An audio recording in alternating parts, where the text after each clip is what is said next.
Welcome to another episode of R&R Live and Life, as Rick and I continue to explore Geraldton and the Chapman Valley before making our way further north. Our day began with a visit to the Royal HMAS Sydney Memorial, situated on Mount Scott overlooking Geraldton, an unusual and impressive sight, extremely thought-provoking and poignant, that included many features. The memorial is made up of the Dome of Souls, with an anchor hung in the middle, made from 645 birds, one for each man lost, the altar, the stele representing a ship's prow, the remembrance wall containing the names of those lost at sea, the eternal flame symbolizing the spirit of the men, the powerful image of the waiting woman scanning the horizon, and the pool of remembrance depicting the shoreline and the coordinates of the final resting place of the HMAS Sydney 2. The use of two bollards from the port of Geraldton, the inner circle flanked by flagpoles set in real bronze ship's propellers, all symbolic elements that added meaning to the memorial. It truly is a beautiful sight that serves as a reminder of the lives sacrificed so that we can enjoy our freedom today. HMAS Sydney 2 was sunk on November 19, 1941, following an intense battle with the German merchant raider about 120 nautical miles west of Steep Point, and was Australia's greatest naval tragedy, disappearing without a trace for decades until 1957, when the official history of the Navy during World War II was published. From the memorial, we ventured out to Point Moore Lookout at the western extremity of Geraldton. The lighthouse was built in 1878 and was the first all-steel lighthouse built in Australia, prefabricated in England and brought to Australia in segments, then bolted together on foundations, standing 34 metres above sea level, and can be seen 19 nautical miles out to sea. Rick and I enjoyed wandering along the seagrass-covered beach before returning to wander around the bottom of the lighthouse, reading the interpretive plaque, which provided some interesting facts about the lighthouse and its history. The light was first exhibited in 1878, used by an original kerosene wick lamp that was replaced by an incandescent mantle lamp in 1911. We returned to Geraldton foreshore, past the grain bulk handling terminal, one of 4 export terminals for cooperative bulk handling, opened in 1939, with a total storage capacity of 670,975 tonnes, from a selection of silos, horizontal sheds, and open bulkheads. Located at the southern end of Geraldton foreshore, previously an abandoned railway yard, the esplanade offers sprawling views of the city, the port, Champion Bay, and Moresby Ranges. The pristine sandy beaches were protected from the southerly wind, offering calm waters. We also viewed some interesting sculptures and various forms of parklands as we wandered the foreshore. Many of the assorted park features were under development when we visited. Batavia Park commemorates over 200 people who died when the Batavia, a flagship of the Dutch East India Company, on her maiden voyage en route to the East Indies to obtain spices, and was deliberately shipwrecked on Mornington Reef near Beacon Island in June 1629. Batavia is one of Australia's most notorious shipwrecks. On the 4th of June 1629, the ship was deliberately wrecked off the coast of Western Australia. In the chaos that followed, one man led a group of mutineers on a violent spree, assaulting and murdering over 100 people. The commander, with a small group of men, headed north to Batavia, now known as Jakarta, a journey ranked as one of the greatest feats of navigation in open boats, taking 33 days, with all aboard surviving.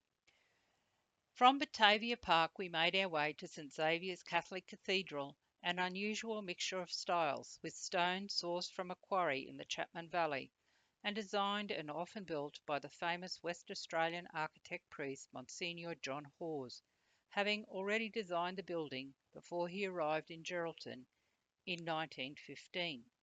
In 1916 he began work on the building, and by 1921 was able to open the first section, but his religious patron, Bishop Kelly, died, and his replacement disliked the church.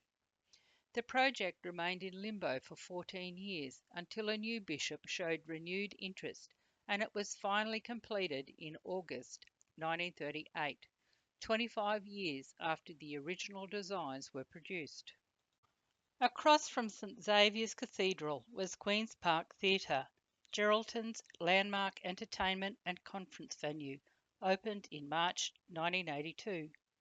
The Iris sundial was a gift to the city by the artist Bill Newbold, who named it after his wife. There was a plate in front explaining how it works. From Queen's Park Theatre we made our way northeast of Geraldton, where the agricultural lands, rolling hills and rivers of the Chapman Valley made for a beautiful scenic drive. The Chapman Valley, now a pastoral area where sheep, wheat and cattle are grown and raised, with some of the best scenery in the Midwest we had seen, from the undulating valley slopes to striking colours of the breakaway hills and unique flat-top mesas of the Moresby Range, through to the windswept coastal dunes. We stopped at Mills Lookout, formed some 50 million years ago, and now an ancient exposed seabed with fossil deposits found in the various places in the range. The lookout had spectacular views as far as the eye could see. From beautiful scenery and the many historical points of interest to be found, Rick and I were enjoying exploring this area. We stopped at Monsignor Hawes' Church of Our Lady of Fatima at Nansen. Due to the significant number of school-aged children in the Chapman Valley area in the 1930s, architect priest Monsignor John Hawes was asked to draw up plans for a convent and church school to be built in Nansen, which would be operated by the Presentation Sisters, intended to ease the burden on families having to send their children to either Northampton or Geraldton as boarders, and to give the local Catholic children a religious as well as a secular education. In 1829, George Grey was commissioned to spend 2 months exploring the country between Shark Bay and the Swan River, where substantial tracts of land that he crossed were, in his words, highly suitable for grazing purposes. In the land-hungry early days of the Swan River colony, such news was most welcome and provided the incentive for settlers to move into the Chapman Valley area. The first freehold land of about 64,000 acres was taken up by Michael Morrissey in about 1860. Since then, this ancient landscape has been extensively cleared and successfully farmed for cereal crops, many of which had been researched at the Chapman Research Station, set up in 1902. The station was set up firstly as a demonstration farm to train recently settled local farmers, with research carried out for the higher rainfall and fertile soil areas, initially to determine where in the district it was suitable for cereal production and stock raising. In 1910, the main interest shifted to seed wheat and experimentation of new varieties, crop rotation, tillage, and disease control, with several sheep and goat experiments conducted. Between 1918 and 1938, the farm stocked merinos, but attempts to improve pasture were not successful. We stopped for a late lunch at the Burnt Barrel Outback Brewery, then on to the Northwest Coastal Highway, returning to Gidget at Drummond Cove. Later that afternoon we went down and enjoyed the sunset. Our day had been jam-packed, so it was nice to just sit back and watch the sun go down. The following day we spent catching up on odd jobs around Gidget. The following day we continued on the Northwest Highway to Northampton, surrounded by rich golden agricultural land, first settled in the late 1840s, after Lieutenant George Grey had passed through the area on his retreat from Northwest Cape. The town was formally declared a town site in 1864, making it one of the oldest settlements outside of Perth. Classified as a historic town in 1993, with 37 historically significant buildings in the town. Exploration in 1842 led to the discovery of lead ore and copper, which was subsequently mined at the Geraldton and Gawler mines, with minerals moved to Port Gregory by wagon. On our way into town, we passed Shiverton House, now a museum, built sometime around 1867, and claimed to have been built by convicts. If that was the case, it was one of the last structures built by convicts, as transportation ceased in 1868. Now a museum, with the emphasis on the unusual rather than commonplace, combining interesting historic items, a range of old farm machinery and vintage cars, an old stable, two stone wells, and a butchery. The old police station was built in 1882. The Sacred Heart Convent, built in 1912, was one of Monsignor John Hawes's earliest buildings in the Geraldton diocese. He also designed the largest parish church, the Church of St Mary in Ara Coley, a Gothic-style building built in 1936, using rough hammered dressed red sandstone. With early recorded history of this area dating back to 1629, with the wrecked Dutch ship Batavia and two men being marooned at the mouth of the Murchison River, mining, the railway, agriculture, and historic buildings, it was certainly an interesting area.